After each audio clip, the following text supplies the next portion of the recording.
Peace and welcome to the culture here on the Black Star Network. I'm your host, Farajii Muhammad. Thank you so much for tuning in and being a part of the conversation. Folks, we got a lot to talk about. First and foremost, let's talk a little bit about what happened yesterday as the Super Tuesday results came out. We're going to talk about Super Tuesday and a whole lot more happening in the world of politics. Also, President Biden is scheduled to address the country tomorrow night for his third State of the Union address. We'll talk about the details of that, and more importantly, will you listen? Later on, folks, let's talk about Miami Beach's spring breakup with spring breakers. Yeah, I'm gonna share with you the commercial that they put out there and the warning that they have given. But some people saying that this might be racism at the root of it. We'll have that conversation. So stay with us. It's all happening on today's edition of The Culture right here on the Black Star Network. Let's go.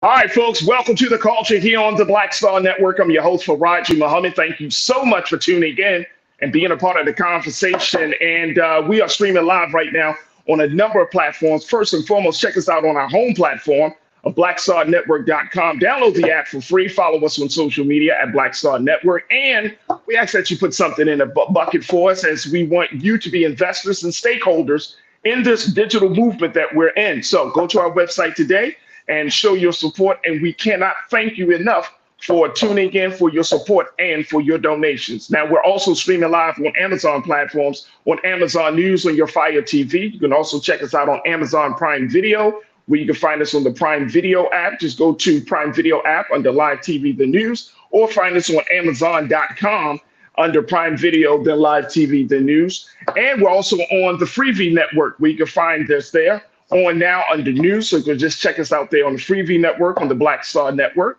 And we're on Plex TV 24 hours a day, 7 days a week. Just search for Black Star Network. We'll find us under Live TV, the news and opinion on Plex TV. Now, we're also streaming on Big Brother Roland Martin's, our curator and founder, on his social media pages. Check us out on Big Brother Roland's Facebook page, as well as his YouTube channel. And you can find us there. Now, while we're on there, you can also check us out as our illustrious culture crew. They're everywhere. They're on the X platform. They're on the Facebook, and of course, we got folks that are gathered in the YouTube chat. And folks, I'm so happy. That's right. I'm so happy to see all of the new faces, new voices. I would love to hear what folks got to say as we have these conversations. So I appreciate each and every one of you for tuning in. Now, it's Wednesday, and it's time for me to have this conversation with none other than the dynamic the dynamic lawyer out of the great state of Florida. She's making some moves. She's making some noise. And she's always bringing the funk right here. I like that. On the culture, my sister Suzette speaks. Suzette, good afternoon. Hey.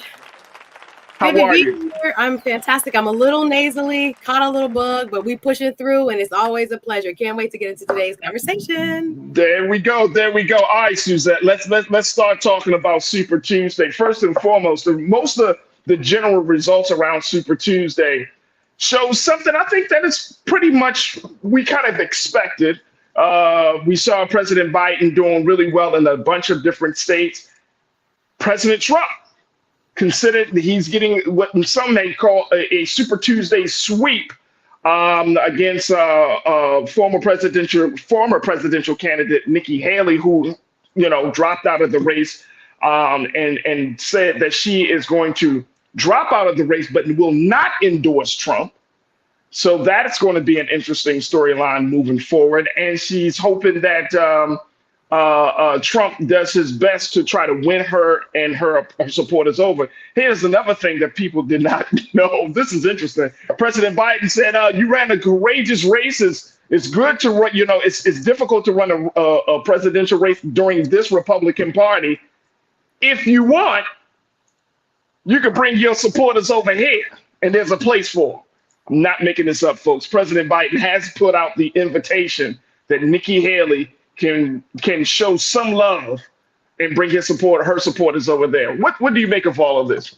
There's so many moving parts for y'all who keep saying Uncle Joe is not on top of his game. Listen, he is throwing it out there to let the people know that are feeling homeless, really, the voters who are feeling homeless, that they don't have a home. And there was a lot of reactions in terms of exit polls and who was really at these polls. But Super Tuesday was the lion's share of delegates. So how do we pick presidents? And then there were two. Now we are really down to two people, as we thought there would be, former President Trump and President Biden. Now, to get to the nomination of each party, you have to win the various states. And as you win each state, there are rules around collecting delegates. And to get to the convention in July on the Republican side, you need about, I think it's 1,200 plus delegates, and you will lock down that party's nomination. After Super Tuesday, where 16 states and a territory voted, former President Trump is now at 1,057 delegates. Nikki Haley had 2 wins. We saw her win in Washington, D.C. a few days ago, and then she did take home Vermont during Super Tuesday, but it just wasn't enough. I will say that there are significant pockets to what you just spoke about of her supporters that were present in several different states. What does that mean? That even though Mr. Trump did gain the majority of the delegates, oftentimes you saw in states like Virginia, 30 to 35%, a third of the Republicans who came out during the primaries did not vote for him. So President Biden is speaking to what some surmise are just Republicans who are not Trump and nothing but Trump, don't want him, somebody else, please. You have independents that registered in some of these closed primaries where you have to pick a party in order to vote, and registered as a Republican just so they could vote for Nikki Haley. And then some speculate that some of those folks were Democrats who switched their party affiliation to vote for, again, the non-Trump candidate, former Ambassador Haley. So you have this group of folks, and again, 30% is a significant amount. In several different states, you saw that Mr. Trump did not get among that hardcore primary voting base. So where do they go? Do they stick with him? Do they hold their nose and say, you know what, we think he might be volatile.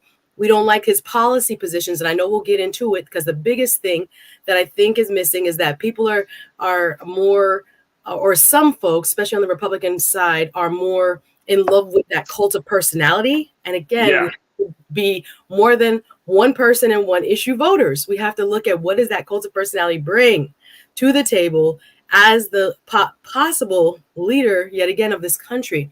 This is the first time in quite a few decades that we are going to most likely see, again, unless something crazy happens, two folks that ran against each other back again, right? Dwight D. Eisenhower, I think that was his race with Adlai Stevenson.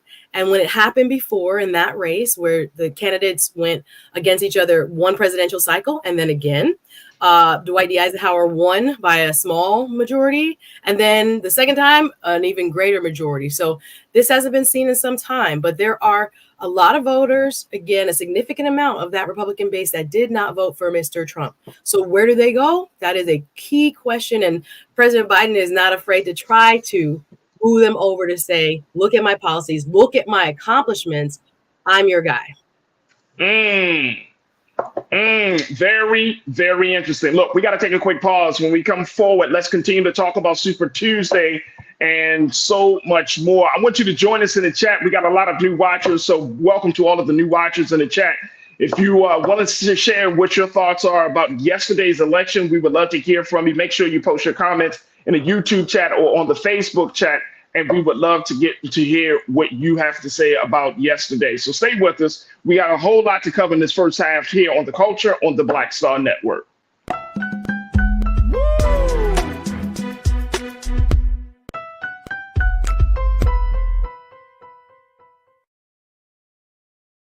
Hatred on the streets, a horrific scene, a white nationalist rally that descended into deadly violence. White people are losing their damn minds. As a angry pro-Trump mob storms the U.S. Capitol. We've seen shootings. We're about to see the rise of what I call white minority resistance. We have seen white folks in this country who simply cannot tolerate black folks voting. I think what we're seeing is the inevitable result of violent denial. This is part of American history. Every time that people of color have made progress, whether real or symbolic, there has been what Carol Anderson at Emory University calls white rage as a backlash. This is the rise of the Proud Boys and the Boogaloo Boys. America, there's going to be more of this. Here's all the Proud Boys, guys. This country is getting increasingly racist in its behaviors and its attitudes because of the fear of white people. The fear that they're taking our jobs, they're taking our resources, they're taking our women. This is white fear.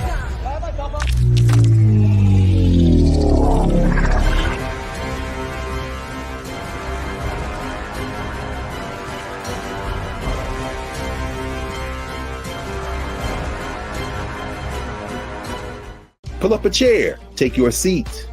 The Black Tape with me, Dr. Greg Carr, here on the Black Star Network. Every week, we'll take a deeper dive into the world we're living in. Join the conversation only on the Black Star Network. When you talk about blackness and what happens in black culture, we're about covering these things that matter to us, speaking to our issues and concerns. This is a genuine people-powered movement. There's a lot of stuff that we're not getting. You get it, and you spread the word. We wish to plead our own cause. Too long have others spoken for us. We cannot tell our own story if we can't pay for it. This is about covering us. Invest in black-owned media. Your dollars matter. We don't have to keep asking them to cover our stuff. So please support us in what we do, folks. We want to hit 2,000 people, $50 this month, raise $100,000. We're behind 100,000, so we want to hit that. Your money makes this possible. Checks and money orders go to P.O. Box 57196, Washington, D.C. 20037-0196. The Cash App is $RM Unfiltered. PayPal is R Martin Unfiltered. Venmo is RM Unfiltered. Zelle is Roland at RolandSMartin.com.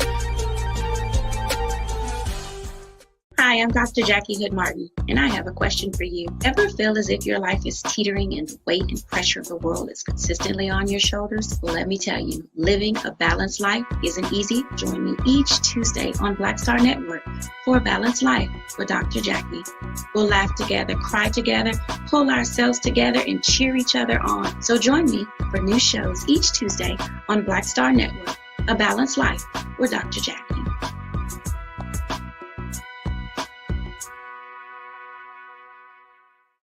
Don't you think it's time to get wealthy?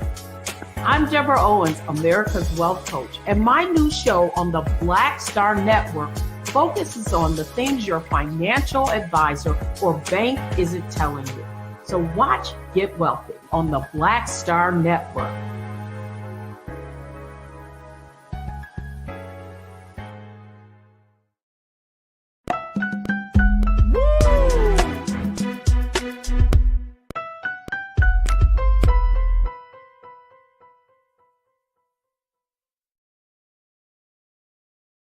All right, folks, welcome back to The Culture here on the Black Star Network. I'm your host, Farajii Muhammad. Thank you so much for tuning in and being a part of the conversation as I'm joined by my sister and one of our great contributors here on The Culture and on the Black Star Network, my sister, Suzette Speaks, who is a licensed attorney out of the state of Florida. She's the host of the Suzette Speaks Show, and she's also can be seen and heard here on The Culture, as well as Roland Martin Unfiltered here on the Black Star Network.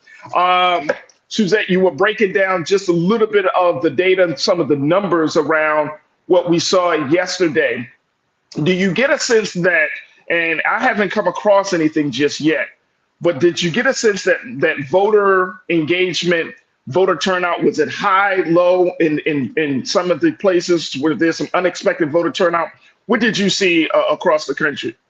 Oh, absolutely. Like I said, this, as we've talked about before on our show here, the Trump base is definitely enthused and they are engaged. So again, when anybody is trying to tell us within our community, there's nothing to vote for, we shouldn't be voting. Please believe there are folks that are highly motivated, and they will be making the decision for the rest of us if we decide not to fully engage. So as far as that base is very much motivated to come out for Mr. Trump and to see that their agenda is met. When we look at some of the other local races around the country, what happened in North Carolina with the election of the primary candidate for governor, Mr. Mark Robinson. He is a Trump-backed Black man who served as the first Black lieutenant governor of North Carolina. He, in his acceptance speech of the presumptive nomination for governor, I mean, there was fire in that room, and there was fire in his belly. When I read his story, and again, many would characterize his platform as being a little bit more right wing, a little bit more out of the mainstream. He's not a centrist candidate at all. But in certain states, there are diehard Trump or no one else folks. So with the numbers that have come out thus far in these 16 states, I think there's a resounding coalescing going on.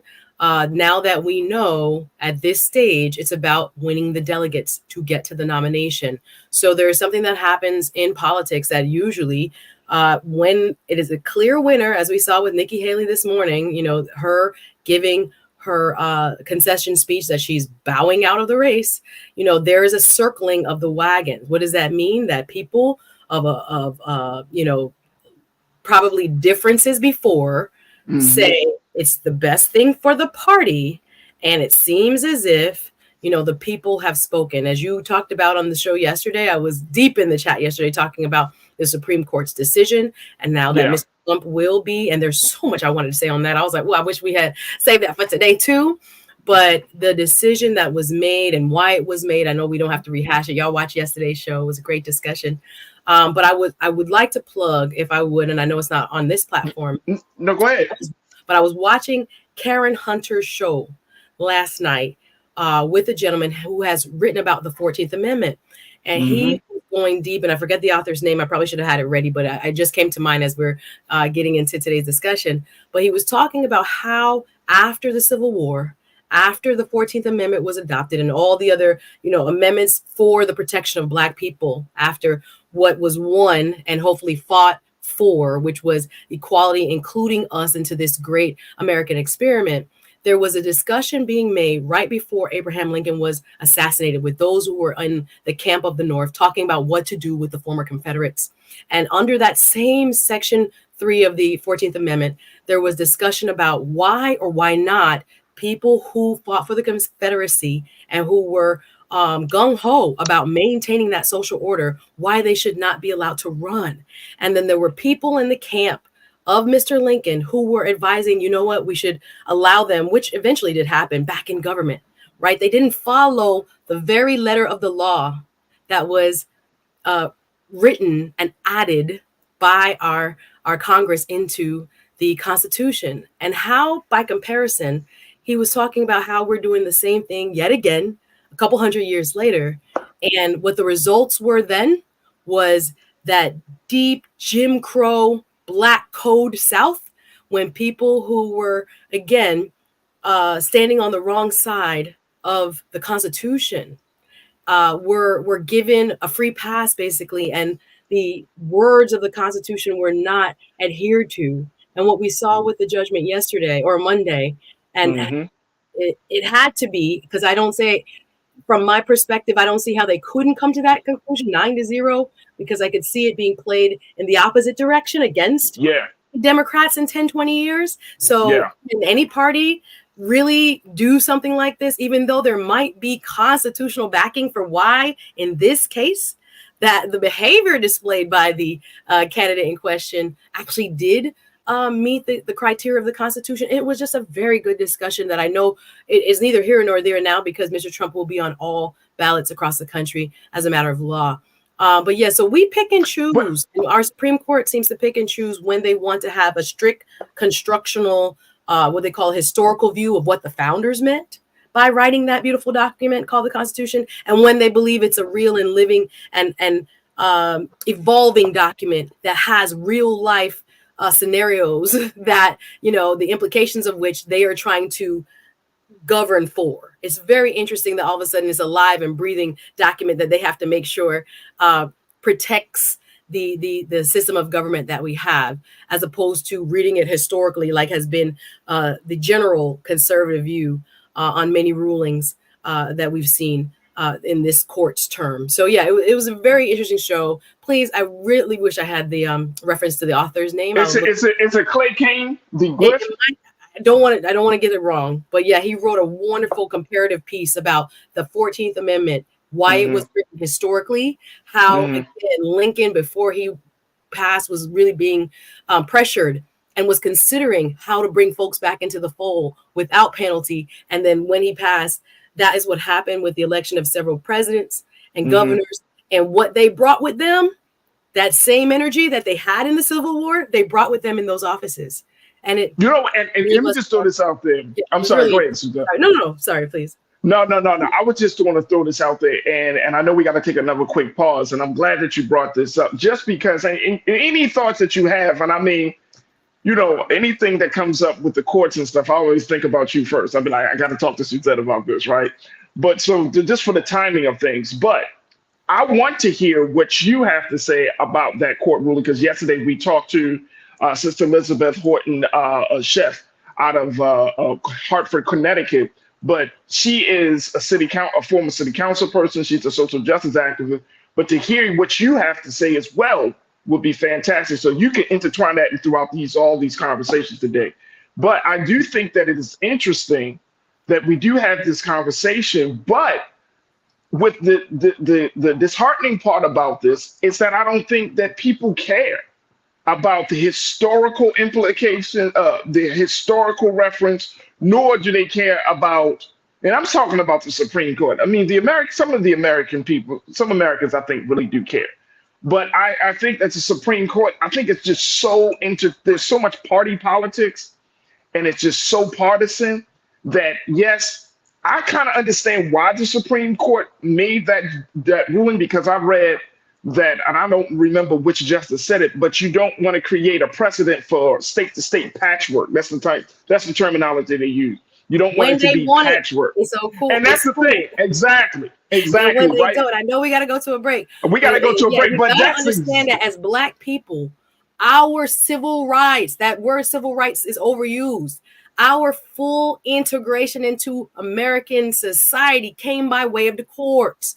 What happened is the state courts were imbalanced and were ultra partial to making decisions that were exclusive of Black people. And we were able, through the federal government, the federal courts, gain the equality and the freedoms we deserve. But now what has happened is there's been a reformation of the courts to where now our conservative brothers and sisters, or those extremists in that movement, has seen that they're going to reform the courts. You will not have any type of reprieve up there anymore on the Supreme Court. We're going to control that too. So whatever happens in the state court, we got. Yeah. Whatever happens on the Supreme Court, we got. We can't be disillusioned with the courts. We need Black people to run for judges. We need people on the prosecutorial side, on the defense side. We need to be fully involved, because that's how we achieved freedom in the first place, was using the very Constitution and the very judicial system that was impartial and very, what can I say, evolved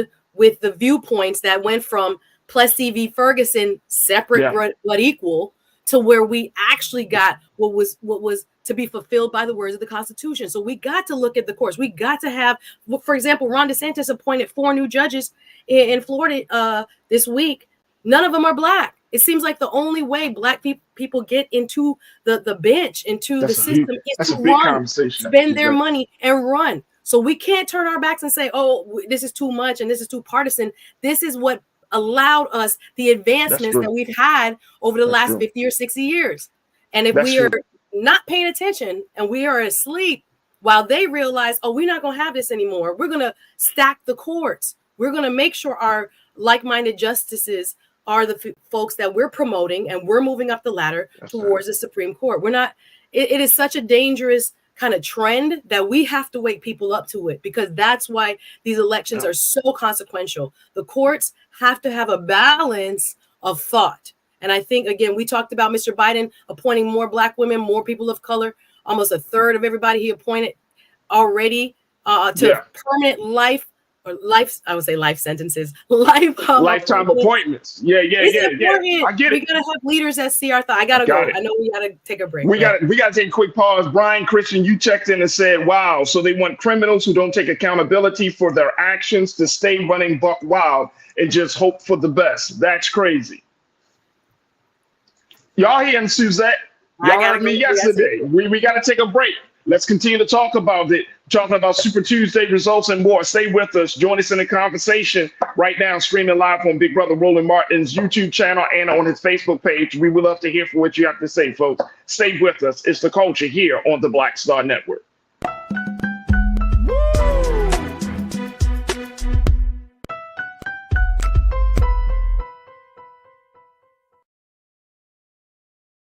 Hi, I'm Dr. Jackie Hood Martin, and I have a question for you. Ever feel as if your life is teetering and the weight and pressure of the world is consistently on your shoulders? Well, let me tell you, living a balanced life isn't easy. Join me each Tuesday on Black Star Network for A Balanced Life with Dr. Jackie.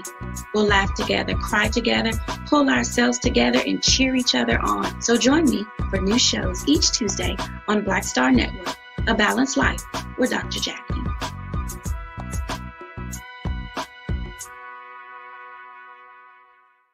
When you talk about blackness and what happens in Black culture, we're about covering these things that matter to us, speaking to our issues and concerns. This is a genuine people-powered movement. There's a lot of stuff that we're not getting. You get it, and you spread the word. We wish to plead our own cause.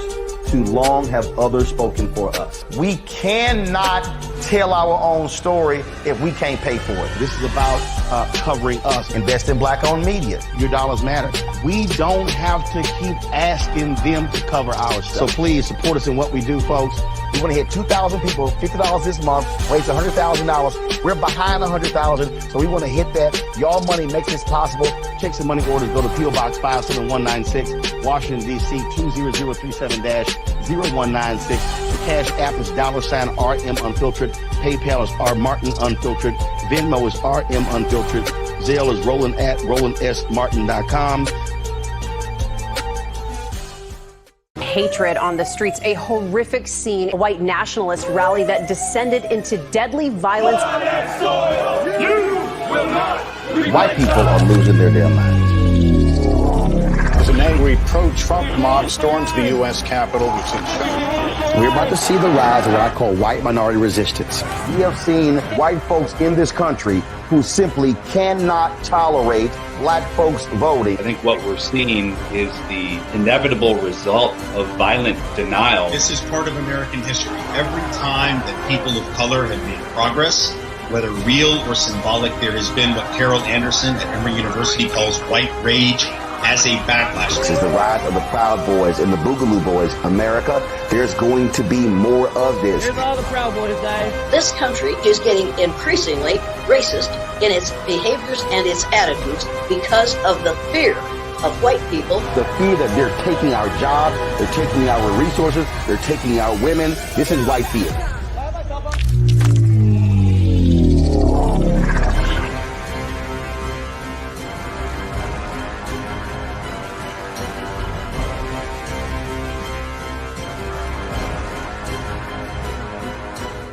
Pull up a chair, take your seat. The Black Tape with me, Dr. Greg Carr, here on the Black Star Network. Every week, we'll take a deeper dive into the world we're living in. Join the conversation only on the Black Star Network. Don't you think it's time to get wealthy? I'm Deborah Owens, America's Wealth Coach, and my new show on the Black Star Network focuses on the things your financial advisor or bank isn't telling you. So watch Get Wealthy on the Black Star Network.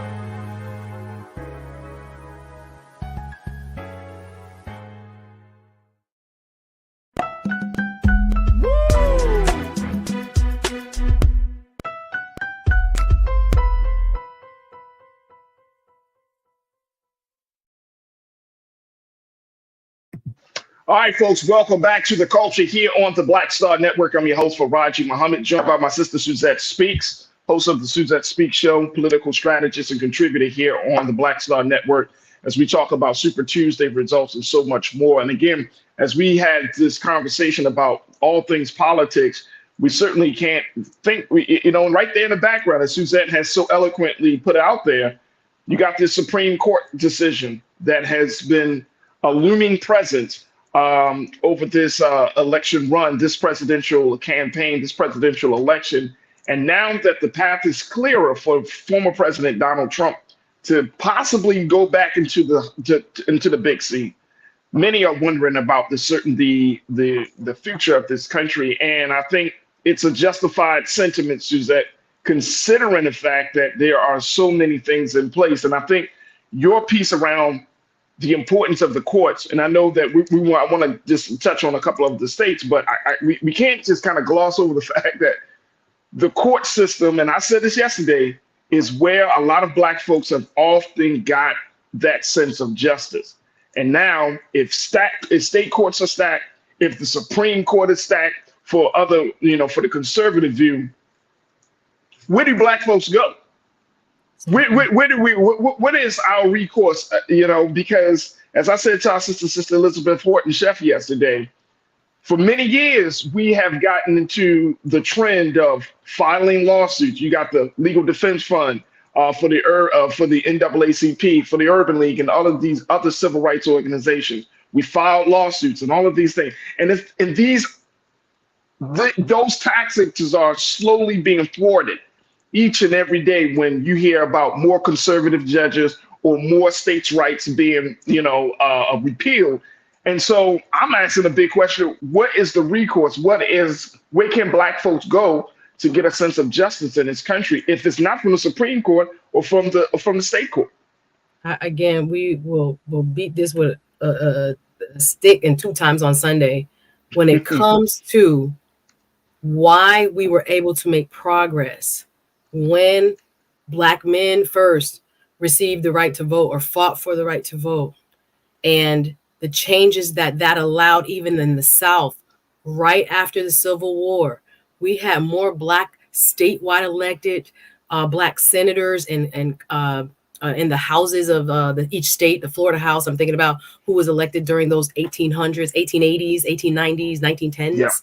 Yeah. We had Black U.S. senators when Black people were fully franchised, when we were allowed to go to the ballot box without counting beans, without counting bubbles, without asking crazy, math questions, because they understood the power of the ballot.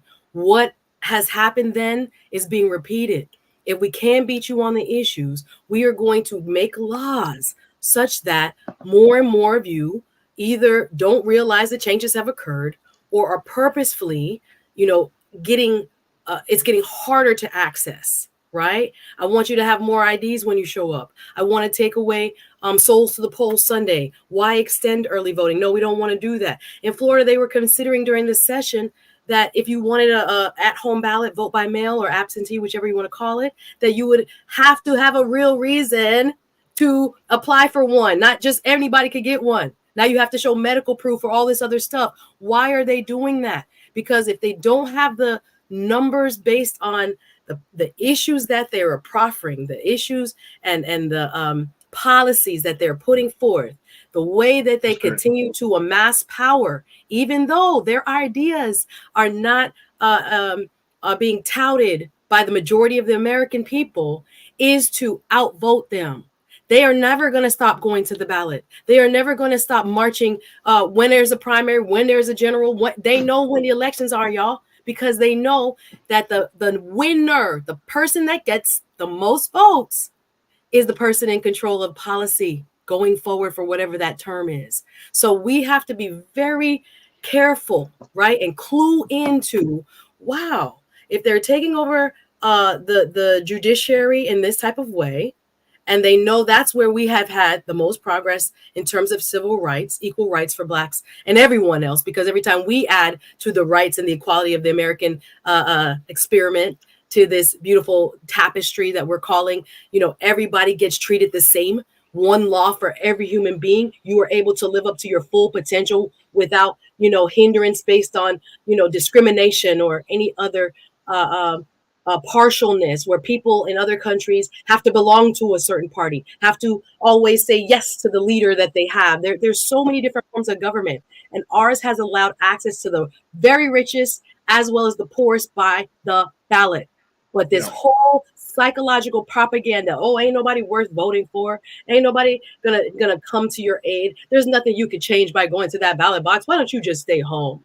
That is the psychological, to me, terrorism that is going to backfire in our face. Because while we do that, that is not a protest, because the person who has the most votes is still going to win and control the policy and direct your life, direct my life, tell us who can go to the doctor for what reason and not for other reasons. You think IVF is not on the table? It is the biggest, what can I call it, the bait and switch I've ever seen. You're the people that voted for my Republican brothers taking away a woman's choice, and then now that it's affecting middle class, especially white women who could afford IVF. Oh my gosh, how could this happen? We have to protect this. You're the one that took it off the table in the first place with the justices that you appointed. So we cannot be bait and switched and close our eyes and say it's politics as usual. There's nothing we can do. We have numbers. We can make sure there are elected people who reflect our values. That's why when we get to the State of the Union and talking about what Mr. Biden is going to propose, we have to, I think as Americans, decide whether we want substance or whether we want style. And I think it is a reflection back on us as to what we're keyed into. We want the swag. We want this. But someone here in this race, now that it's coming down to two people, has the proven track record. So what do you want? Do you want us to stand on this side of whether it's women's rights and other, economics? When we look at it, I tell people all the time, I know how I feel when I go to the grocery store. Housing prices and grocery prices, even though inflation in 2022 was at 9.9%, it's been brought down to under 3%. Now people are still feeling that squeeze. But if we're talking about policy, we're talking about just decreasing the credit card fees. This man is a workhorse. President Biden has been delivering. If you want to look at parts of your life that you don't even know, 4 million people loans got forgiven.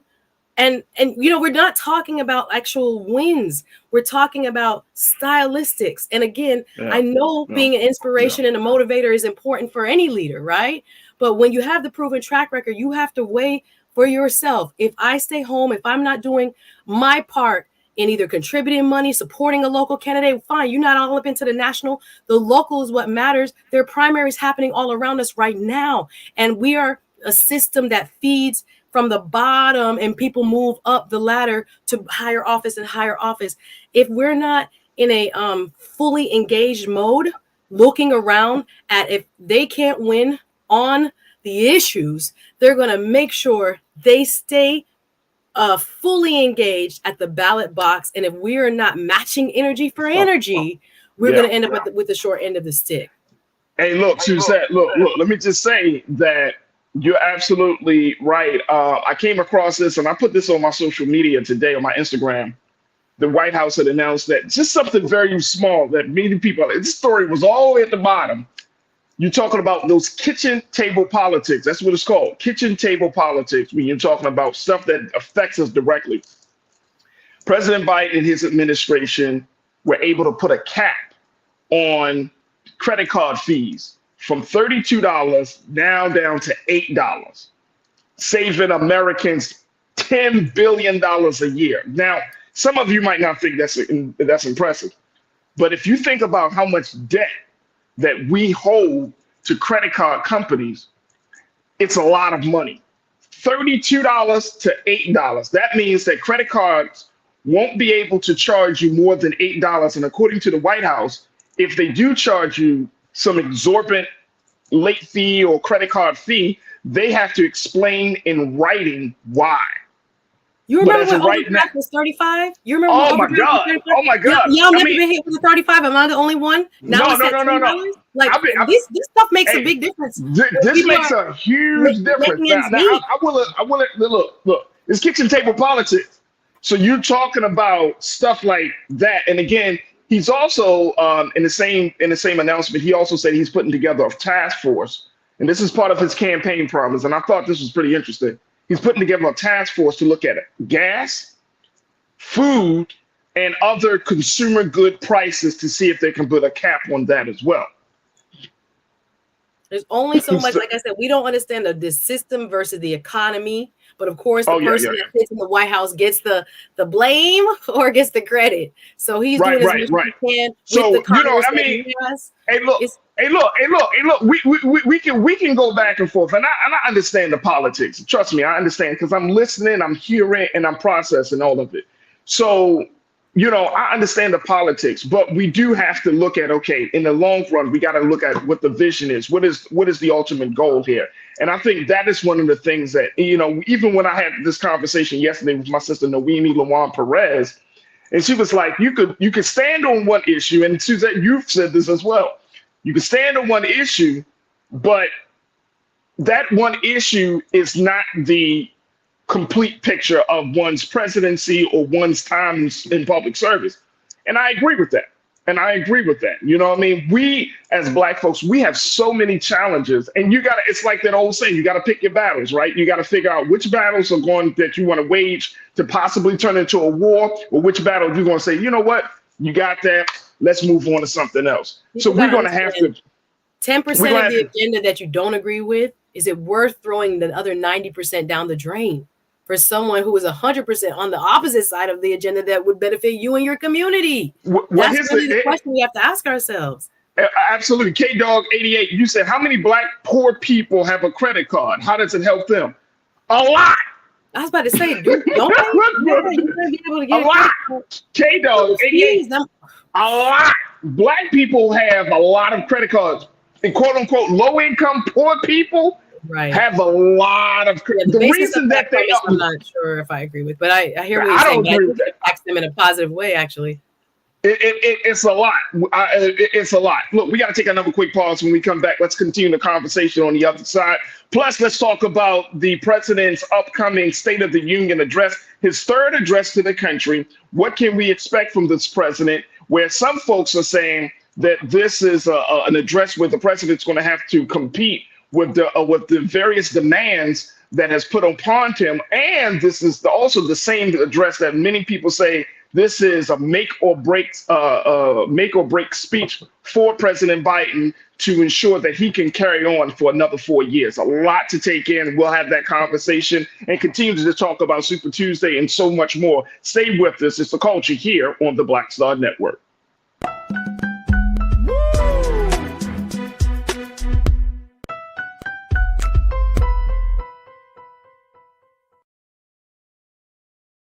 Hi, I'm Dr. Jackie Hood Martin, and I have a question for you. Ever feel as if your life is teetering and the weight and pressure of the world is consistently on your shoulders? Well, let me tell you, living a balanced life isn't easy. Join me each Tuesday on Black Star Network for A Balanced Life with Dr. Jackie. We'll laugh together, cry together, pull ourselves together, and cheer each other on. So join me for new shows each Tuesday on Black Star Network, A Balanced Life with Dr. Jackie.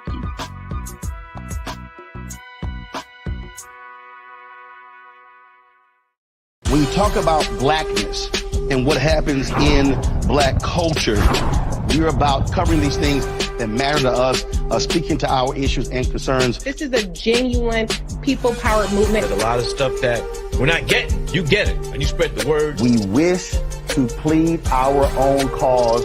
Too long have others spoken for us. We cannot tell our own story if we can't pay for it. This is about covering us. Invest in Black-owned media. Your dollars matter.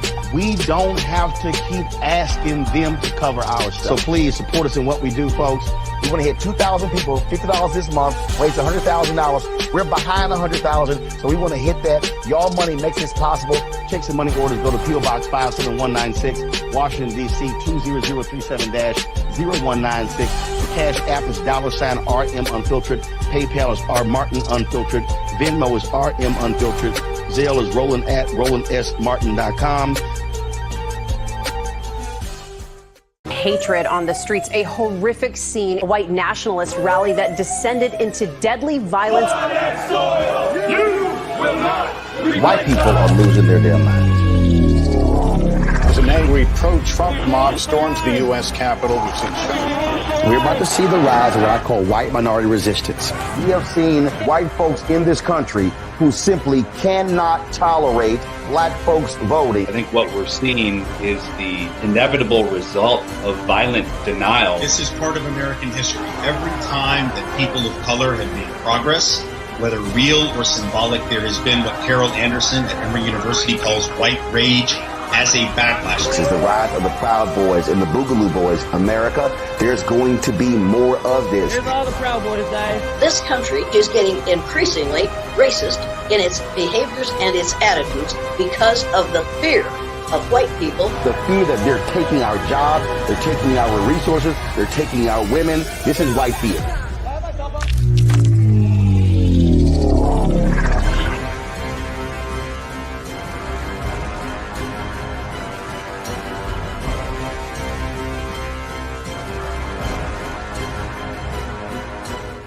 Pull up a chair, take your seat. The Black Tape with me, Dr. Greg Carr, here on the Black Star Network. Every week, we'll take a deeper dive into the world we're living in. Join the conversation only on the Black Star Network. Don't you think it's time to get wealthy? I'm Deborah Owens, America's Wealth Coach, and my new show on the Black Star Network focuses on the things your financial advisor or bank isn't telling you. So watch Get Wealthy on the Black Star Network.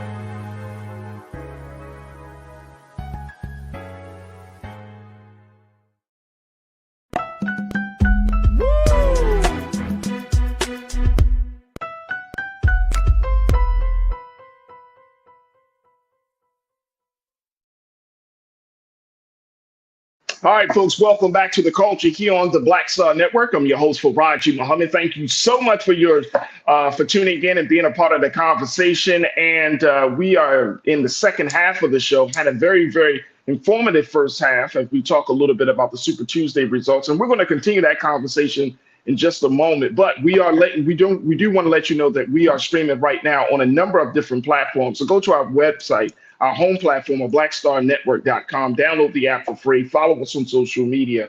And we ask for your donations. As you heard Big Brother Roland Martin say, your donation makes a world of difference. It means it means so much to us to get your financial support as we're putting out news and content and information that is specifically tailored for Black America as we go through this process of understanding all that's happening within the country and around the world. So your support makes a world of difference. So go to our website today and you can donate safely and right there on our website. So, and thank you for your support. Now, we're also streaming on Amazon News platforms. You can find us on the Amazon News on your Fire TV. We're also on Prime Video app. So check us out on the Prime Video app under Live TV The News, or find us on Amazon.com under Prime Video, then Live TV The News. We're also on the Freevee Network, and you can find us under On Now for news for Freevee, under for Black Star Network, as well as Plex TV 24 hours a day, 7 days a week. Just search for Black Star Network or find us under Live TV The News and Opinion.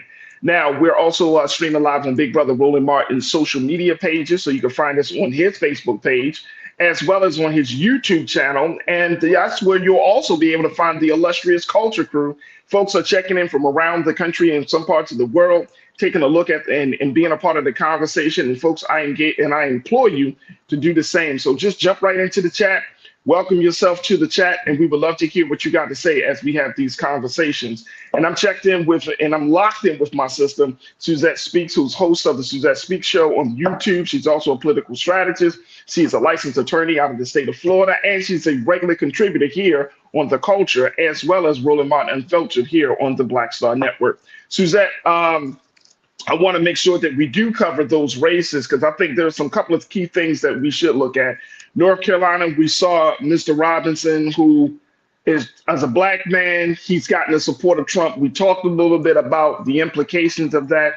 That relationship could sour any day, depending on the situation. But he's primed. He's moving on to the general election. And so he's the first Black governor of that state. I mean, again, policy. And I think I'm seeing some trolls in the chat talking about, white versus Black and things like that. We're here talking about policy and we're here talking about issues. I think that's one of the smoke and mirror tactics of, the extremists in our parties that we're seeing right now, is that it's trying to divide us basically to seem as all people of one race or one way and should support one candidate or have feelings towards another candidate, the one Mr. Trump, because of racial bias. It's not. When we're looking at principles and policies, we're asking ourselves, who do we think will grant full access to the American dream the way the Constitution intended? Right? Without any discriminatory or any type of implicit bias added in the court system, added in all, aspects of our government, with how policy will be laid out by that leader's vision. That's what we're asking ourselves. Who is providing a more, complete vision? And like we said, there's so many issues to be dealt with. Who is competent? Who has, the experience and an actual blueprint? Right. We just discussed a couple of weeks ago that there is no platform meaning like the list of issues that the party says it stands for. There's no Republican platform. The platform committee was disbanded. So when we're talking about who we're entrusting the future of the country with, right, both in foreign policy, domestic policy, economics, and other social issues, it is not about color. It is not about race. It is about people who have, the concrete results that are there proven to see where it is that they want to take the vision of our country. And then the behavior of, other candidates show us where they want to take us.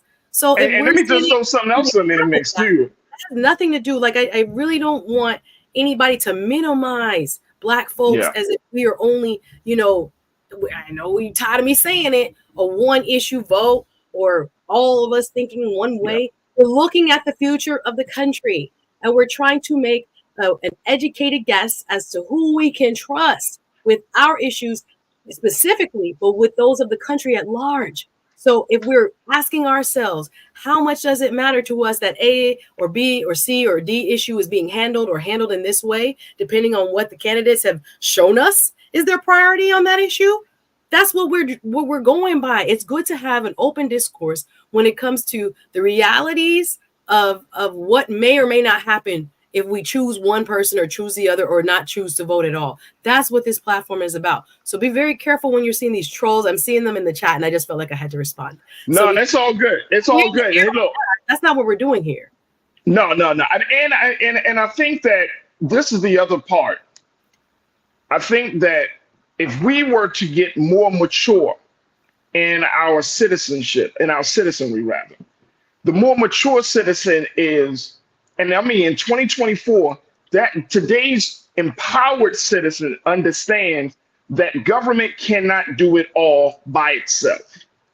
The empowered citizen understands that, you know what, we've been down this road, and this is where you got to ask yourself, do you want to be a citizen that is expecting to wait and hope and pray and wish upon a star that the government provides all of these services so that the quality of your life is safe and sound and secure? Or do you want to be a citizen where you are in partnership with the government? And that's a different place. That's a different relationship. That's a different relationship, because unfortunately, and this is just my view on it, I think we've been conditioned in this country to not put in no work outside of voting here, maybe advocating there, but we don't want to be truly engaged. We don't want to think about this stuff. And I understand it, because government can be tedious. It can be mundane in some cases. And I understand it. But you should know there's no way in the world that in 2024, moving forward, that we should have what's the word? An electorate that is ill-informed, or an electorate that's lazy. And doesn't understand that we are the people that put them there, and we must hold them accountable. And that's what I'm saying. Come on. It's not about when you find that issue. For example, your local school board, we need help. We need folks to run, like-minded folks to run for these local offices, because our Republican brothers and sisters are saying the same thing.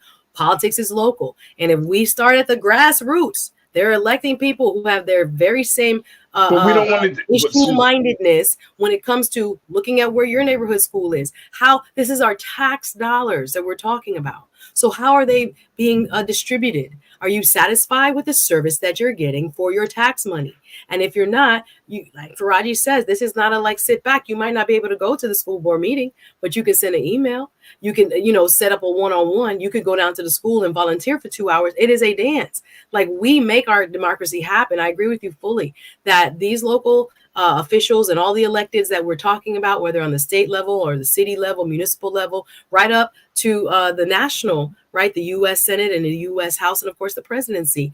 It is us, the people, that holds them to account and make sure they are going to follow through with what they've either promised or what their policy should be based on our needs. So this is definitely not a handed over. And I do think we've maybe gotten a little complacent. I wouldn't say a majority, but we feel like, all right, I'm going to them. Now I can sit back where my stuff at. No, absolutely not. And because black folks, they have to follow through. The knock on the door, the hi, I'm still here. Hi, I'm your constituent. And I didn't see any change in X, Y, or Z. And if you don't change, we're not giving money. We're not voting, and I'm going to support your opponent. Our Republican brothers and sisters do not hesitate to say, we're going to run somebody against you. How about that? Wake up and listen. Like, we have to have that in our political ethos as a culture. Like, but I think, again, there is something that I don't know if we can prove that it is being orchestrated, but this little now growing seed of continuous, trying to get us to move to an apathetic mindset. Throw your hands up. The system is broken. Throw your hands up. You can. Right. That is the danger. That is the poison that is being used against us. That is, they know the power is in the showing up. They know the power is in the, not only at the ballot, but thereafter, like the engagement after. That's the power. Come see me. Come talk about me. Come shake my hand and let me know how you really feel.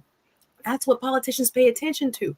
And I do think, again, the culture, zeitgeist, the change in like, oh, we don't trust politicians and, politicians are slimy or whatever that they're throwing out there, so that there's a certain group of, I would say, political, maybe novices, people who are not into politics deeply, that are just on the fringe, that are getting these messages, this vibration, this, okay, I'm supposed to take my cue from this influencer, from this former, entertainer or former athlete. So, if they think, we shouldn't really care, maybe I shouldn't care. We have to be so careful. And then the folks who are informed, like your viewers here, our viewers here, have to be the ones that reinform, right? I tell people all the time, you are the government too, right? You are the educator too. You have your sphere of influence too. Do not wait on that elected official. If we have a vote by mail issue in Florida because they wiped everybody off the vote by mail, right? And now you got to re-sign up. If you haven't voted in 2 elections,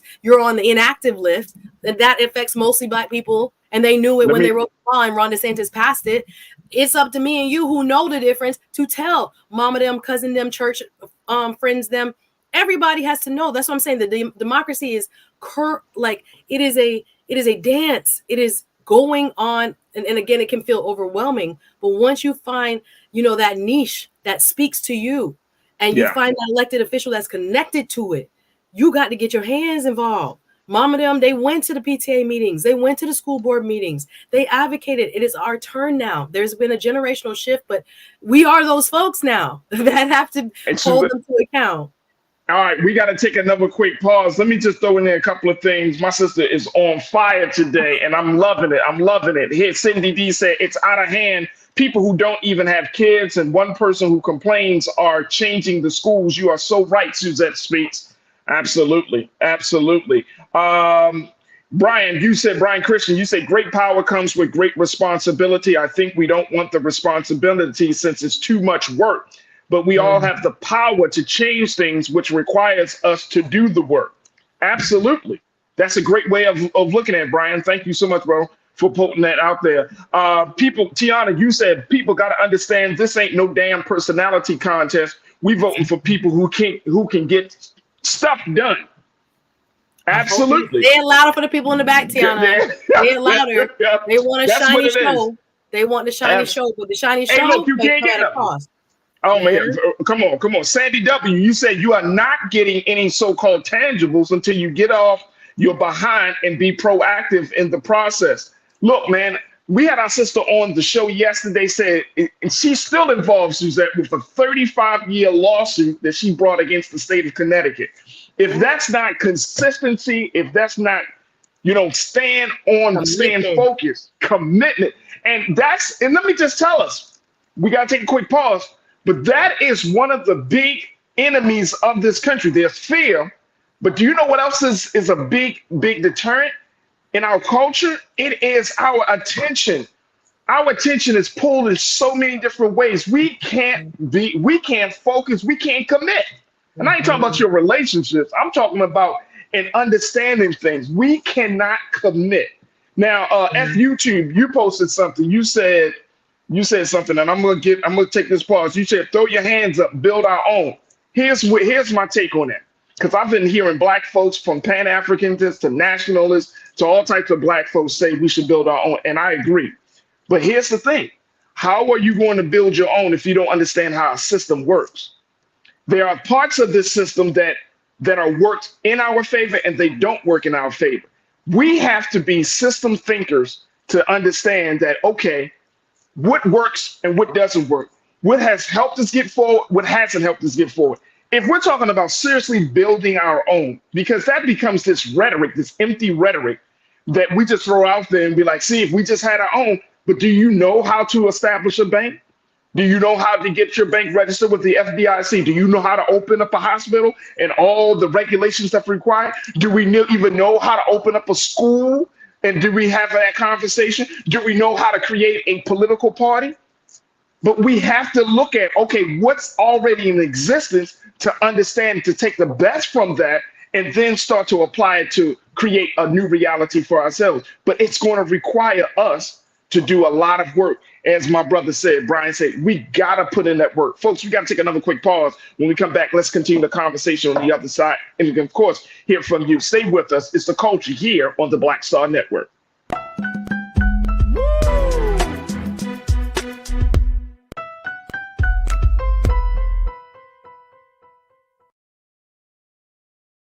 Hi, I'm Dr. Jackie Hood Martin, and I have a question for you. Ever feel as if your life is teetering and the weight and pressure of the world is consistently on your shoulders? Well, let me tell you, living a balanced life isn't easy. Join me each Tuesday on Black Star Network for A Balanced Life with Dr. Jackie.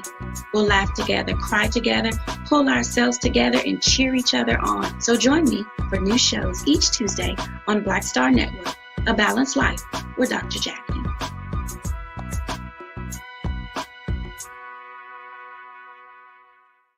When you talk about blackness and what happens in Black culture, we're about covering these things that matter to us, speaking to our issues and concerns. This is a genuine people-powered movement. There's a lot of stuff that we're not getting. You get it, and you spread the word. We wish to plead our own cause.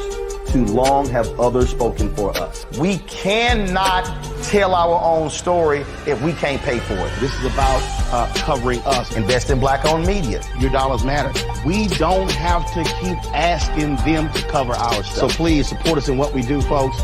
We want to hit 2,000 people, $50 this month, raise $100,000. We're behind 100,000, so we want to hit that. Y'all money makes this possible. Check some money orders. Go to P.O. Box 57196, Washington, D.C. 20037-0196.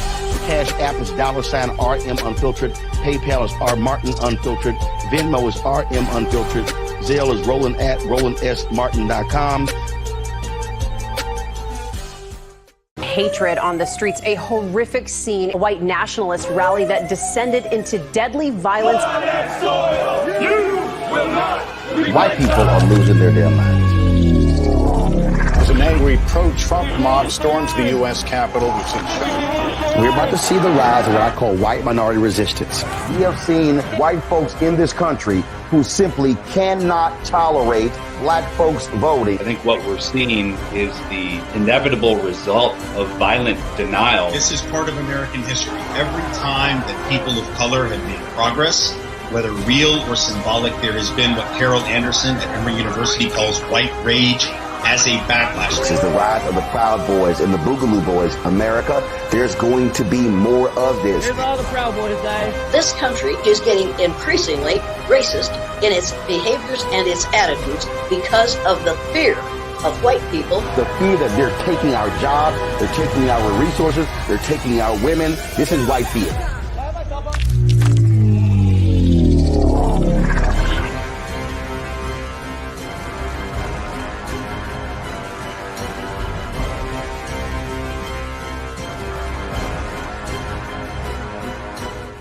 Pull up a chair, take your seat.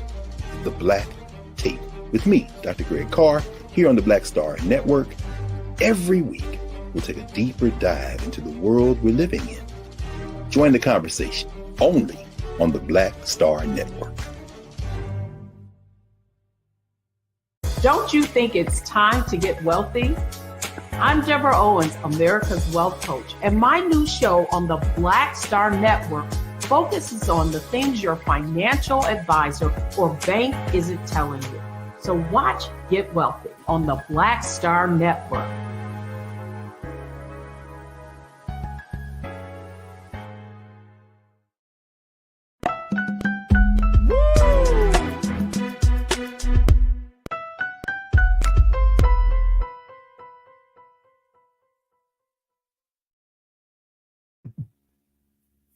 All right, folks, welcome back to The Culture here on the Black Star Network. I'm your host, Farajii Muhammad, joined by my sister, Suzette Speaks, as we're talking about Super Tuesday and so much more, because Suzette got just her belly full of fire today. She's just full of fire, but I love it. I love it, and I understand it. And I think yesterday did something for us. It did something for me, at least, and I'm hearing it, and I think it did something for you too, Suzette, where it kind of like, you know, on a camera where you could focus and you get it kind of just like keying us in on a focus on like, this is real. Like, we got to accept the fact that Donald Trump is going to be the nominee for the Republicans. We got to accept the fact that Joe Biden is going to be the nominee for the Democrats, right? Okay, so this is real. So that's already out. That's already taken care of. But then you got to look at, okay, we're 8 months away from this national election. What's at stake? We're looking at some of these Senate races. We're looking at some of these gubernatorial races and all of these things, right? Like, we have to kind of get back into a space of seeing things how they are, not what we wish them to be. And that's what Super Tuesday did for me. And I think that's what it's done for you, because that's why your urgency and the fervor that I hear in your energy and the passion I hear in your voice is like, look, we don't have a lot of time to be messing around. And it's not just about this election. It really isn't just about the personalities of a Joe Biden or Donald Trump. And I want folks to really understand that. It's not about personalities, it's about policy and principles, right? It's about those things that we say that are important to us as Black people in this country. And then as we say, as Americans in this country, what's really important. And the thing that I think that our culture often gets mixed up is, you said it best. You talked about style versus substance. Like, we love the shiny stuff, but we don't love the down and dirty, roll your sleeves up, get to work type of stuff, right? Because we are somewhat entitled. I think to a degree, we're somewhat entitled. We have been so comfortable and complacent that this is a new place to find us, that we do have an individual on the ballot that is a threat to our understanding of law and order, a threat to rule of law, a threat to what we understand this system is stand for. And then you also have forces within this country where we are seeing it from state to state, city to city, where there are forces that want to restrict and in some cases stop the evolution, the growth, the pervasiveness of civil rights in this country. So we have all types of things coming at us. And I think it's just it's disturbing to us. I think it knocks us off of our box a little bit. Like, people are in a state of shock and amazement. Like, is this really happening? Yeah, and it's playing in our face, Farajii, and I agree with everything you said. I think for me, it woke me up that we used to have the courts as a stopgap, but for this particular election cycle, we're not seeing that. Now, I will say, for example, here in Florida, you know how Ron DeSantis wanted to defund and prohibit all diversity, equity, and inclusion programs. I'm talking about from the BSU to the offices of diversities and inclusions and training and workforce training. Well, we did have a ruling recently about prohibiting any DEI training from going forth. We had an appeals court just say that is a violation, sir, of that company's First Amendment right, to be able to train people in diversity and how to be a more inclusive workforce. You, the government, thank you, cannot tell us what we can and cannot say as a matter of violating our freedom of speech. So we do have some shining lights, but again, I just keep looking around. I'm like, if it doesn't get stopped in the court of law, the people are the big stopgap, right? To show up, not only at the polls, but if you need to knock on somebody's office or come with your friends and carry a few signs and sit in the back of the meetings. That stuff, as you say, the roll up your sleeve stuff is more important now than ever. Because again, as you stated, there is a sense of complacency that, oh, people are going to do the right thing. But we've learned that when nobody is, watching the hen house, the fox play and get as much as they can for they folk and run out that thing, and then you be like, where did they just go with all the they left because nobody was watching. We are the watchmen. That's one thing. I had my program celebrating 10 Black men last week. I called them, these are the watchmen. When we are going to work and home and trying to make ends meet and taking care of our families, they not only do that, they do it for us as well. They go protest in Tallahassee's Capitol. They stand up and file the lawsuits. They do it for us. And that sense of, communal empowerment, right, is something that we have to reinvigorate and tap back into, because that's what it's going to take. This one and done, I'll vote, but I ain't trying to do too much. Hey, that's all. That's dead. That's dead. In our face. And again, it's not based on any kind of racial demographic or things like this. We're looking at policy. There are folks of all races and on every side, but we want like-minded people, as you say, that are expansive of the American dream, right? Not exclusionary. It shouldn't be for certain people and not others. It is for all of us to enjoy. We all pay taxes. As we talk about building our own, you still got to submit to the law of the land. You still got to pay the taxes that go to the federal government that get redistributed on your behalf. That's real. You might as well pay attention to where it's going and what it should be used for. These things are kind of, evolving, but I think we do have an appetite in our community that is now saying, whoa, what can I do? That is the most important thing. If we don't get anything else out, we need to really reevaluate how much are we doing, each and every one of us, not relying on the electeds, but what are we doing? When have I hosted an open house to talk about issues and political issues on a Sunday afternoon at my house? Or where have I had the opportunity to do, whatever, a voter drive, an outreach, have a pizza day, pull up a bullhorn and a sign and outside of a skating rink. There's so many ways we can have, what is deemed political action that is not necessarily a vote, right? Dialogue among us as citizens that hope opens up, someone else's eyes to what they are not participating in and how it is having an impact on their lives, because those same laws is going to affect how you go to college, or if you get into college, if there's no more diversity inclusion programs at the college that you attend, right? The tax dollars that are going to those public schools, how many of those seats are being filled with Black and brown faces, right? Because we know that is a determinant of future success. And those are state funded institutions. And you're telling me the dollars can't be used for what I believe in as far as policy, right? So I see some pushback. I want to also, Farajii, if we could touch on the couple of races I've been saying this in the chat. You got some great, there's Democratic energy too. Looking at Texas, Colin Allred, former football player, 3-time United States rep. He's going now. He won the 50% in his race for Texas Senate, and he will be going against Ted Cruz. He unseated when he first went into the United States House, well-known incumbent Jeff Sessions, and the amount of money he's raised and him coming out of this primary, 50% or more. Now he's going, he doesn't have to have a runoff. He goes straight to the competition against Ted Cruz is a big deal. Let me ask you, What's the possibility of Colin Allred beating Ted Cruz? I mean, we already know what Ted Cruz is about. We know what he represents. We know how he moves. What you think? You think Texas is ready for a different senator, a different voice in the Congress? That's gonna sound like a record if people show up. You got to remember, there's a lot of transplants into Texas now. When you go into their large metropolitan areas, the Houstons, etc., there's a lot of blue in a big red state. These larger cities are very blue because they have a lot of, like I said, people who are moving from other states. Remember, everybody said go to Houston because it's so cheap there, even though it's getting much more expensive.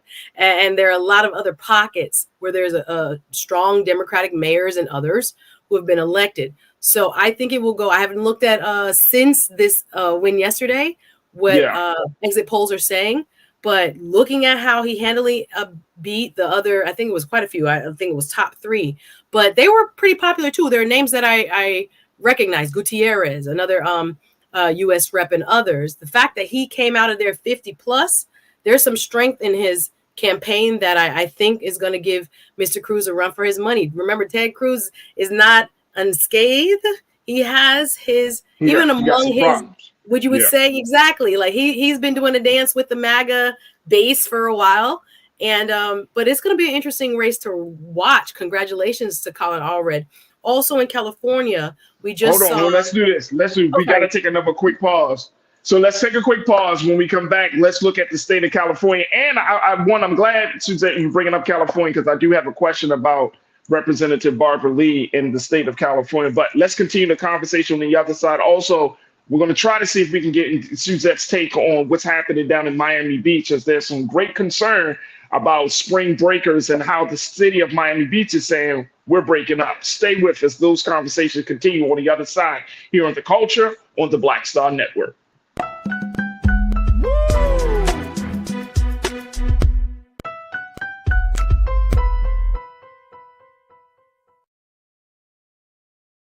Pull up a chair, take your seat. The Black Tape with me, Dr. Greg Carr, here on the Black Star Network. Every week, we'll take a deeper dive into the world we're living in. Join the conversation only on the Black Star Network. Hi, I'm Dr. Jackie Hood Martin, and I have a question for you. Ever feel as if your life is teetering and the weight and pressure of the world is consistently on your shoulders? Well, let me tell you, living a balanced life isn't easy. Join me each Tuesday on Black Star Network for A Balanced Life with Dr. Jackie. We'll laugh together, cry together, pull ourselves together, and cheer each other on. So join me for new shows each Tuesday on Black Star Network, A Balanced Life with Dr. Jackie.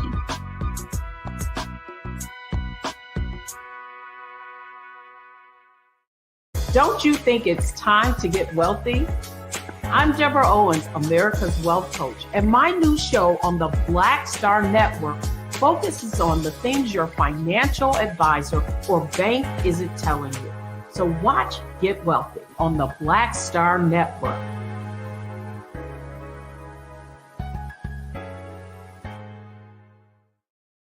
When you talk about blackness and what happens in black culture, we're about covering these things that matter to us, speaking to our issues and concerns. This is a genuine people-powered movement. There's a lot of stuff that we're not getting. You get it, and you spread the word. We wish to plead our own cause.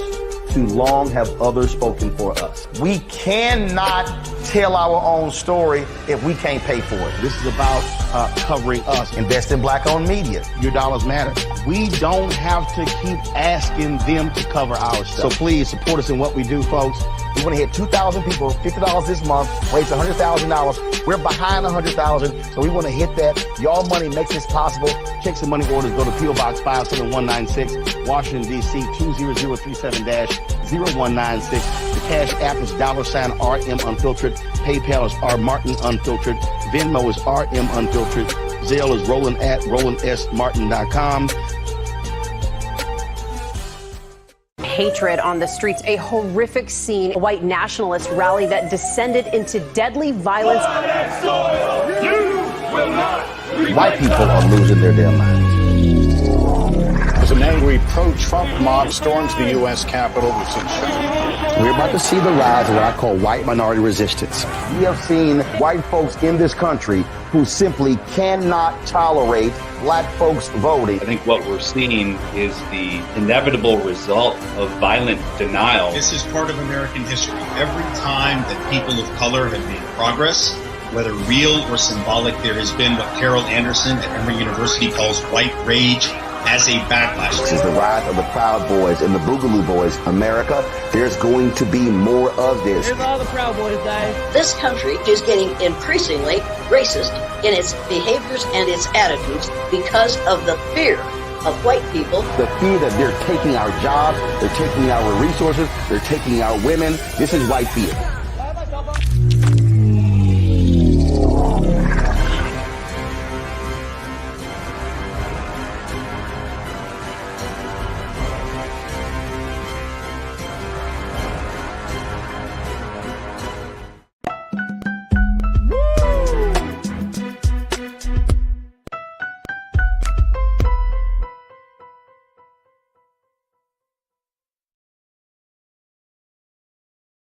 All right, folks, welcome back to The Culture here on the Black Star Network. I'm your host, Farajii Muhammad, joined by our sister, Suzette Speaks, one of our great contributors here on the network. We're talking, of course, politics, talking about Super Tuesday and so much more.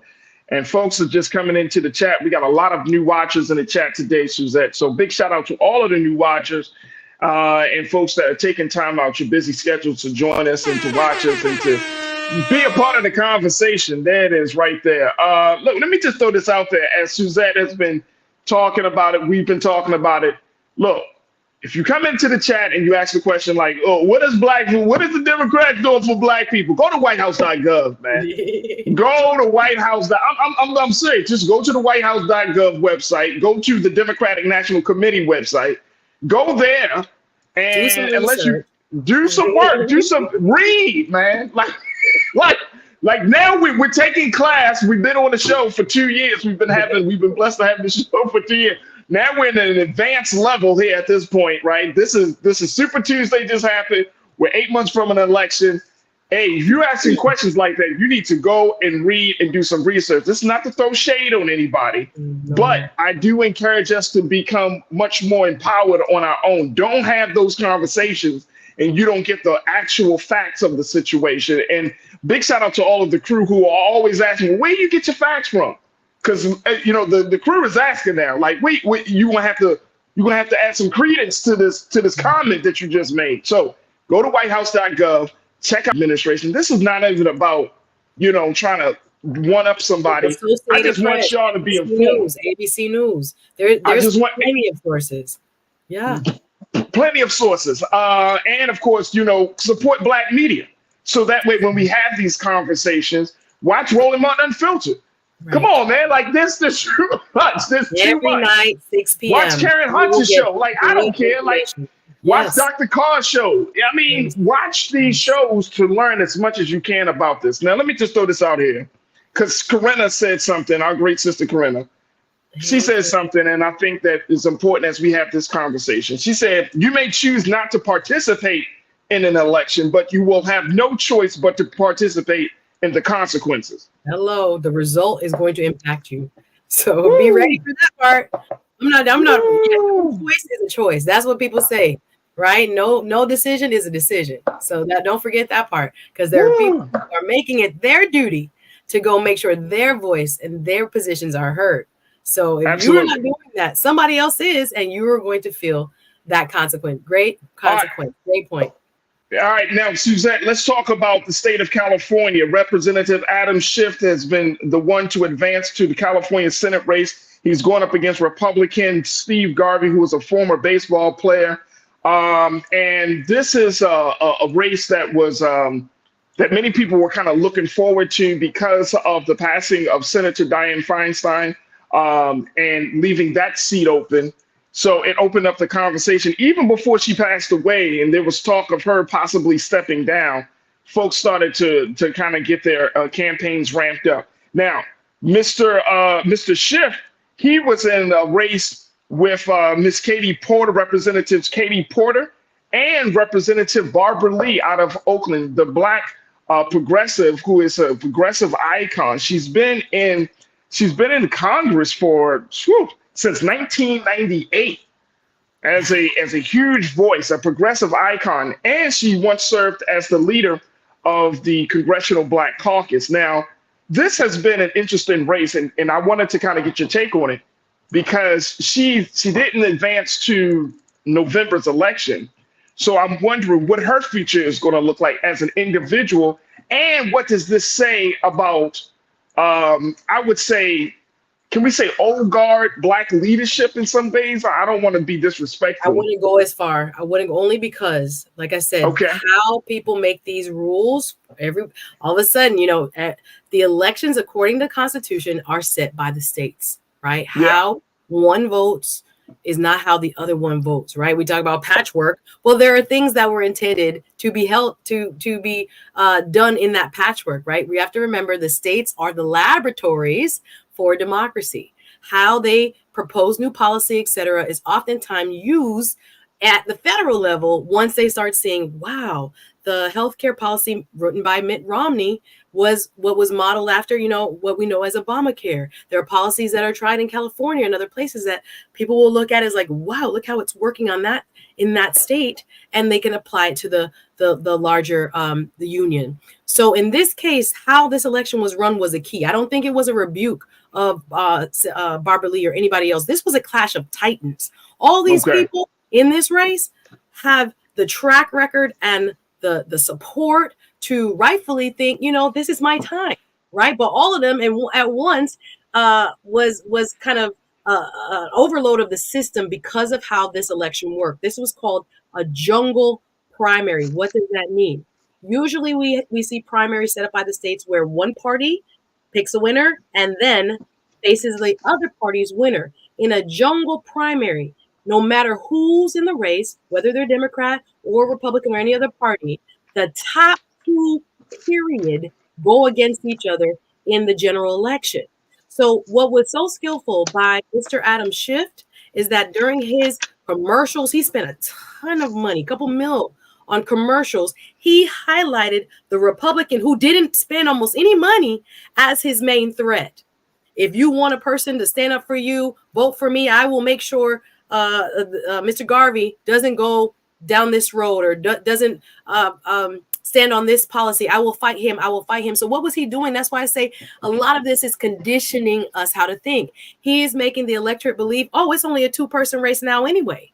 It's me and him. So if people didn't agree with Mr. Schiff, I think the impact of his PR campaign put the Republican side or keyed the Republican side into this man. So he kind of got his other wonderfully talented Democrats kind of out the way by how he presented in his own campaign ads that the race was rightfully between him and now his competitor, the Republican. If you look at that California map, all the outsides of California's beautiful shade, the blue, and that core in the middle went for his now opponent. So in a jungle primary, it makes a big difference. It's just getting out of it. The top two, no matter what party they are, it could have been two Democrats. So that was different and unique to California, and it benefited Mr. Schiff because he had the war chest. He had more money. So I wouldn't say it's a rebuke of Barbara Lee or anybody else, Katie Porter, all of those who were in that race. It was just they were outspent. So I think she still has a bright future. She still got a bright future, and it made me think about, because of her relationship and affiliation with the CBC, how do you think that the CBC is going to move forward from not just from that particular race, but from all the races over Super Tuesday? What's the best course of action? Because, we don't hear from the CBC quite as much until there's something major happens. And it makes me think about, like, even going into the presidential election, I'm thinking now is the time for the CBC to start using or creating a pipeline to get some new senators in places across this country. Now's the time to say, okay, now we know how this presidential campaign is set up. We know how Super Tuesday is looking. We know what the landscape is. Let's start to get some new and fresh talent to come through our pipeline. So that way in 2 years, in 2026, we can be better. We can be better served. And then, of course, setting up for 2028 presidential elections. Do you foresee that possibly happening or having those conversations even happen? I am on the CBC listserv, so I see a lot of what they do. From my experience of the CBC, they focus a lot more on policy and proposing legislation and different laws at the federal level that are going to move issues that affect Black folks forward. So to me, they're always putting out stuff. At least I'm receiving it. But if you're not in tune to them or you're not following them on, social media, or like I said, signed up for their listserv, you can go to the CBC website. Anybody who's interested in seeing what they're doing, they have policy seminars and there's Zoom sessions all the time. Sign up for this, sign up for that. I'm getting that all the time. So I do believe they stay active. Maybe they're not telling us or it's not getting to the general public as to what they're doing and what they're standing on. But that is a year-round organization that, to me, again, is very policy-driven. I'm not sure, and I wouldn't want to speak to it as far as their role at seeding candidates. I know parties state by state are responsible for looking for recruiting candidates up and down the ballot that, again, support the issues that the party in general supports and getting them trained up. You have, I know, for example, here in Florida, the Democratic Party has like a boot camp. If you decide to run and you need to pull into, resources, how do I do it? How do I set up my account? How do I, make sure I'm filing with the state on time, et cetera, et cetera. I've seen that more in the state party apparatus as opposed to the CBC. I don't know how much they're doing as far as recruiting qualified Black candidates. Maybe they are. I'm not aware of it. Not that the information that I've seen distributed kind of highlights. I see them more as like a policy initiating and advocacy group. They are saying Black mental health, Black maternal health. These are the issues. Here's a possible way we at the federal level can propose, viable legislation. Let's put it out there. We've written a bill. Where's everybody at on it? Tell us, Senate, what you think. Tell us, other House members, what you think. Can you help us, give and take on what this issue is? This is what I've seen. But they should be, I think individual members should be looking down the line as we're looking at folks who are maturing into their 70s, into their 80s, and holding into office until they're passing. Dianne Feinstein and others. She's not in CBC. Rest in peace, Ms. Feinstein. But you get what I'm saying? Like, we should be. I don't know what we're afraid of, because people are holding on to these offices. If they're effective and if people want them, that's one thing. But I do think there has to be a lot more. And I'm not sure if they have a roadmap of how they're doing it. This kind of building up of the next generation. I agree with you fully that should be something that they're focused on. Absolutely. Rick, you said we should use less acronyms for those who may not be informed. CBC means Congressional Black Caucus. So that is the group of Black Congress people that helps to determine some of the big interests or some of the policy interests for Black America. They are designed to think exclusively and specifically about Black America. So again, check them out on the website. We got to take another quick pause when we come forward. Let's get some take from Suzette about the State of the Union, and if we can squeeze in possibly get it. And we're going to talk about Miami Beach. Stay with us. It's The Culture here on the Black Star Network.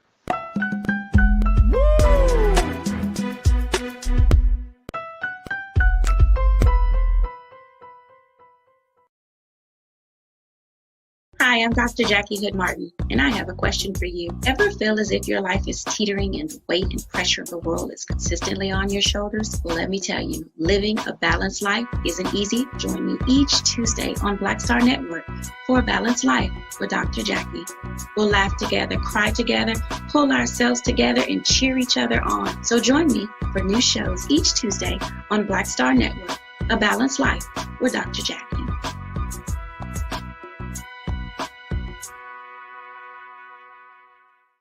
When you talk about Blackness and what happens in Black culture, we're about covering these things that matter to us, speaking to our issues and concerns. This is a genuine people-powered movement. There's a lot of stuff that we're not getting. You get it, and you spread the word. We wish to plead our own cause.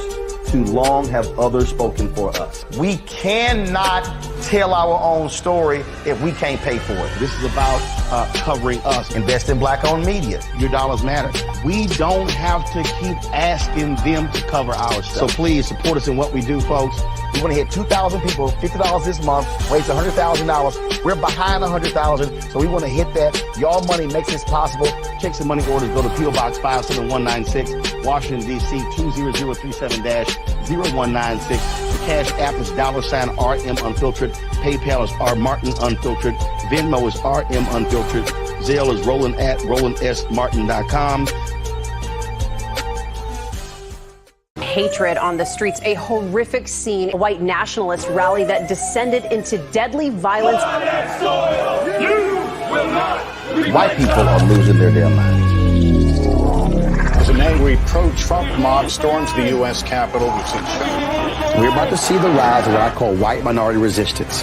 We have seen white folks in this country who simply cannot tolerate black folks voting. I think what we're seeing is the inevitable result of violent denial. This is part of American history. Every time that people of color have made progress, whether real or symbolic, there has been what Carol Anderson at Emory University calls white rage as a backlash. This is the rise of the Proud Boys and the Boogaloo Boys. America, there's going to be more of this. Here's all the Proud Boys, guys. This country is getting increasingly racist in its behaviors and its attitudes because of the fear of white people. The fear that they're taking our jobs, they're taking our resources, they're taking our women. This is white fear.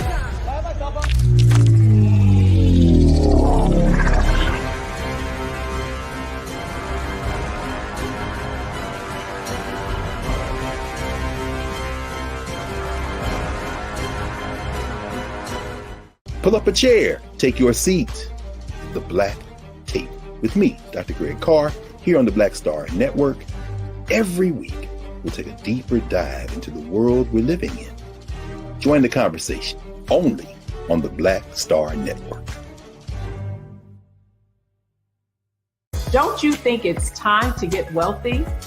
I'm Deborah Owens, America's Wealth Coach, and my new show on the Black Star Network focuses on the things your financial advisor or bank isn't telling you.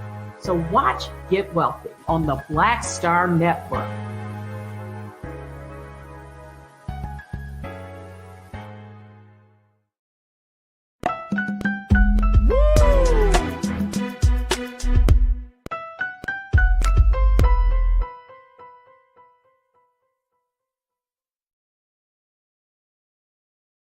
All right, folks, welcome back to The Culture here on the Black Star Network. I'm your host, Farajii Muhammad, joined by my sister, Suzette Speaks. All right, Suzette, we know that the president is going to be giving his third State of the Union address tomorrow night, Thursday night, 9 p.m. Eastern time.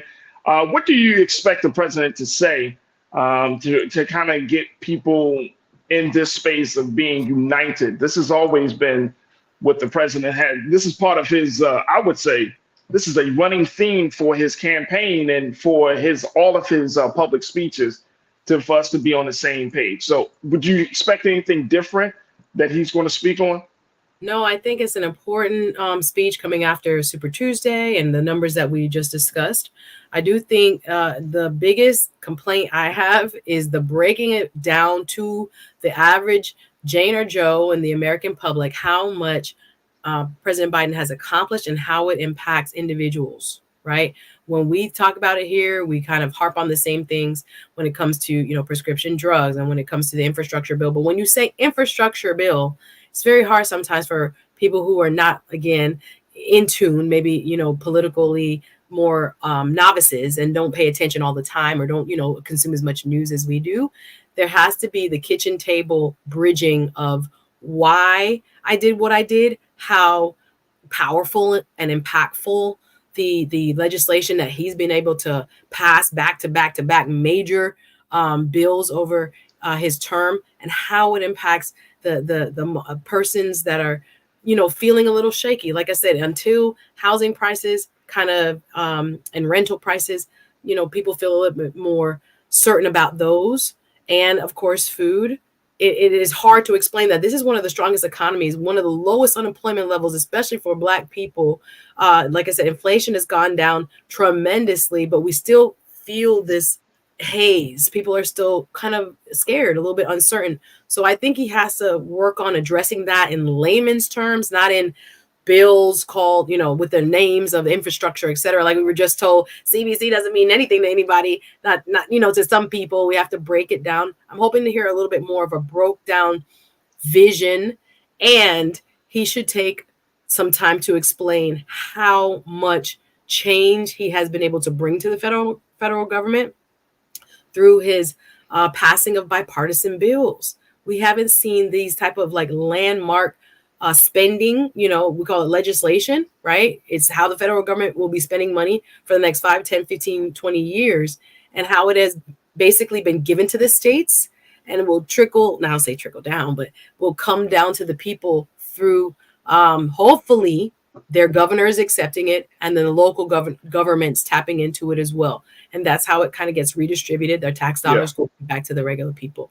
So I think the communication gap is always what I'm looking for. He has to have a little vigor. Come on, Mr. Biden. Come on, Uncle Joe. I know, again, we got to accept Joe. I think the theme they're saying is like, let Joe be Joe. Joe is not Joe from 20 years ago, but he has still put a lot of accomplishments under his belt for the time that he's been in office. So he's still very effective, including the people who are working around him.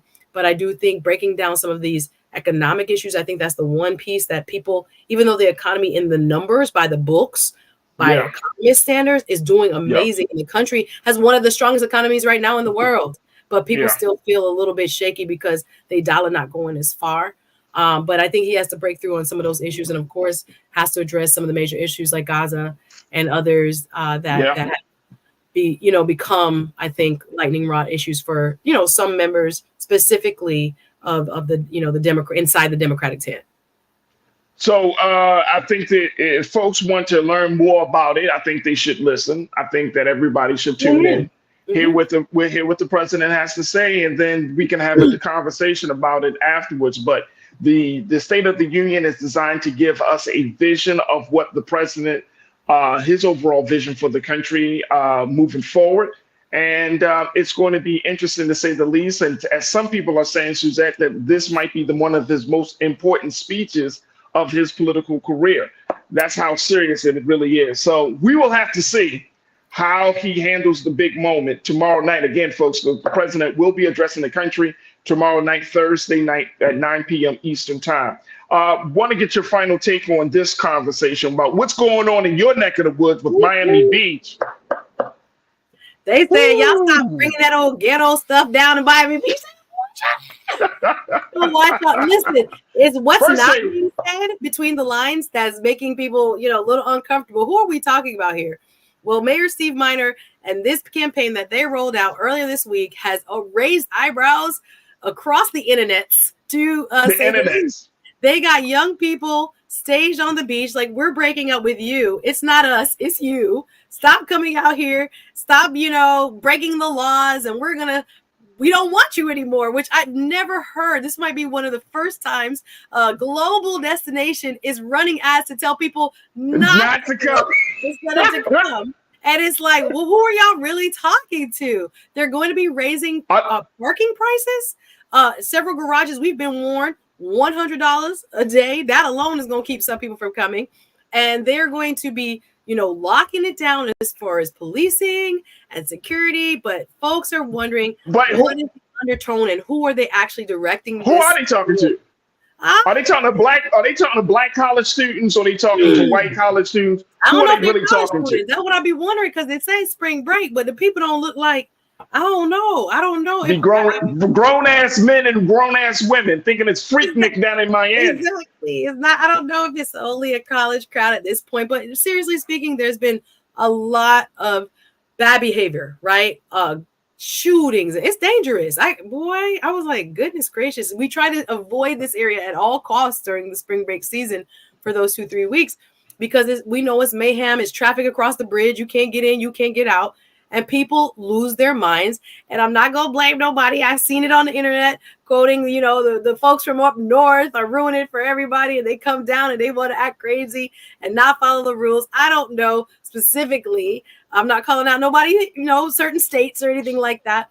But the bigger issue on a serious note was, is this being directed towards the black and brown people that are coming to Miami Beach? Is it a problem now that we see a lot more folks of color who are a part of these crowds. And again, not saying that they're the core or the sources primarily of issues, but then folks are, we're raising the question. And I reached out to, I didn't know Miami Beach had a Black advisory board. I just met the chair of that.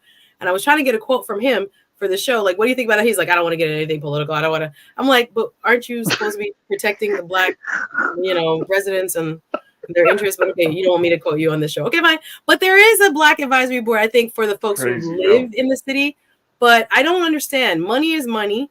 And folks who've always seen, this as a premier spring break destination and the business community. I'm just shocked that this was approved by them. So we'll see how this all pans out this spring break that's coming up. Easter will be, here in a few weeks and other things are happening. But it's a very strange, unique proposition that people don't want you to come here to Miami Beach. I mean, I get it. I'm gonna be honest with you. I get it, right? Like you can't come on, y'all. Come on. Let's keep this thing real. You cannot visit any place, right? Whether it's Miami or LA or whatever. You can't visit no place, tear up the place, commit violence, and then get mad if that jurisdiction start putting some restrictions on, and then telling you in an ad campaign, hey, we don't need your business. Now, I know business owners are saying, look, this is going to take away from the bottom line for us, but you just can't do it. You just can't do it. Like we act like we fight harder for the right to party than we do for other stuff. But you can't do it. You can't tear up the place, man. I'm sorry. Like, now, if it's racially motivated, which some civil rights advocates are saying, especially with the what's the word? The growth of urban beach week. They're talking about that. Now, a lot of Black college students come down there, but again, you can't do that. Like, if you have adults that are not college students, and adults, and then that's the crazier part. And then, and here's what we really do got to keep in mind, y'all. Here's what we really do got to keep in mind. You can come out and you can go and have fun and do all of the things that you enjoy to do in a respectable, in a respectful way, in a productive way. But then, if you have crazy ass interactions with the police down there, somebody getting their head busted, somebody getting shot, then we want to call foul, because the police are not going to have one-on-one conversations and to be like, sir, can you please move your car, or can you please stop the yelling and screaming? They're coming in with the mindset, we're going to take control of this space. And you got to understand that if the police are coming in there to enforce the law, that means that anything they do is going to be considered justified. Be careful. I agree with you. We're a minute over. Our producers are saying. I get it. We're a minute over. A lot more we can say about this one, Farajii, for sure. When does spring break start for it's about to be the end of this month, to go towards the mid to end of this month. So we're gonna see if people listen, or if they still come down here with the foolishness. We're gonna see.